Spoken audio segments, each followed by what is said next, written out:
Yo, what's up, YouTube? This is your boy Jay from Keeping It Real, your arbiter of gaming news and commentary. Tell you what it is and what it ain't. Hit you off with that real deal gaming news. So what's going on, everybody? I would appreciate it if you would like, share, subscribe if you dig my content. So yeah, I'm gonna go ahead and dig right in, but before I do, you guys know this is your channel where all gamers' voices are heard and where Big J likes to drop the word. So like usual, I'm gonna go ahead and dig right in. Man, this video is gonna be about a good old developer from EA. Of course, like always, I'm gonna go ahead and link this in the description, man.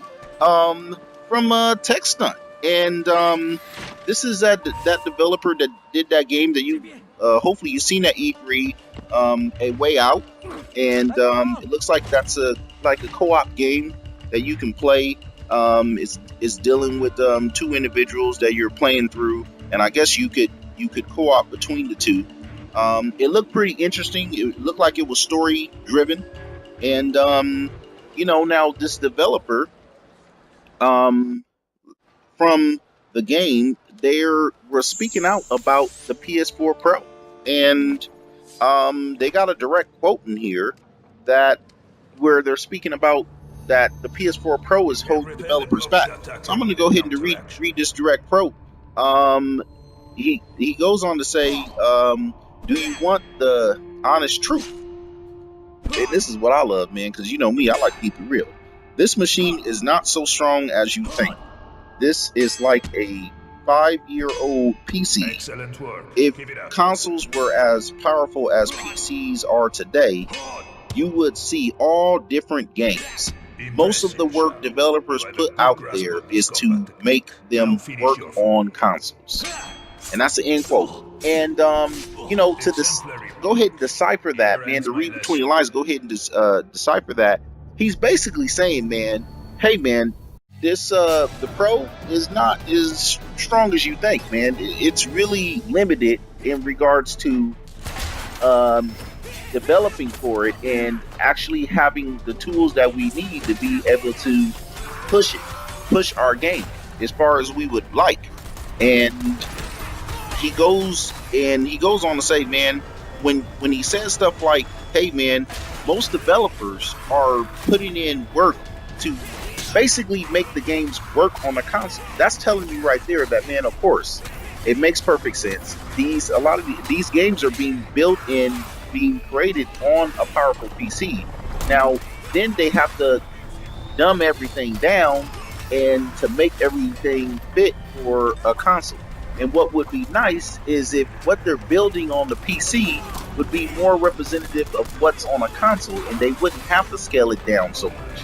So what he's saying is that developers, man, are putting so much work in just trying to scale the game down to fit on a console.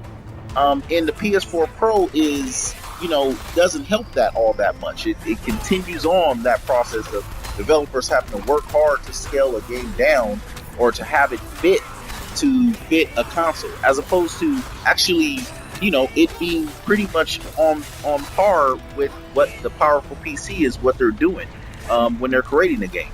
And that's what he's talking about. He's just talking about the extra work that has to go into it. He's obviously referencing that the Xbox X is in the right direction because, hey man, we don't have to do all that. I mean, it's so powerful. We have the extra headway to not have to worry about scaling the game down. We have the tools at our disposal to be able to make the game we actually wanted to make. And that's what he's getting to. And I mean, I think this is great to hear a developer that just steps out, man. Now, of course, this game is going to be for the PS4 Pro. But as you can see, man, this developer is not trying to sit there and act like, well, it's just okay to have this be weaker like this. No, I'm going to speak up and say, it's a problem. And it's something that we want to see different. Now, you got to remember, man, what happened when Microsoft first announced the Scorpio? Back then, that was the Scorpio. They had developers coming out and saying, this is what we want. So this flies in the face of that whole narrative that there's developers that don't want. I mean, get out of here. No, there's only developers that's going to say that for the money. They're going to come out and say that. But it's obvious that, of course, developers want a a platform that, hey, they have to do less work and that they can create Shit. whatever they That's want gonna be on their cold. game and it can be able to be realized on consoles. That only, and that's what it comes down to for developers, man. I mean, because at the end of the day, they simply just want to bring you the very same game that they're developing on that very powerful PC, man. It's just like what it is in E3, man. You see all that cool, all that looking all good on The at fugitive prophet E3, and has then when you crossed out get of in the your house, it Empire and looks now like dog turns crap. north. I mean, of course, developers don't want that. They want you to get the same version of that game you seen at E3. And that's what it comes down to. That's what this developer is saying, man, that a lot of the work has to go into scaling the game down because the consoles are just too weak. And I think that's what he's pointing out here. And I think he's rightfully so, should be pointing that out. Hopefully, this will push, Sony to the next time really step it up and not release any console that is in the like of being like this. So man, yeah, man, this is my video on this today, man. You guys hit me up in the comment box. Tell me what you think. Until then, man, I'm Jay. I'm always keeping it real. Until the next time, man, I'm gone.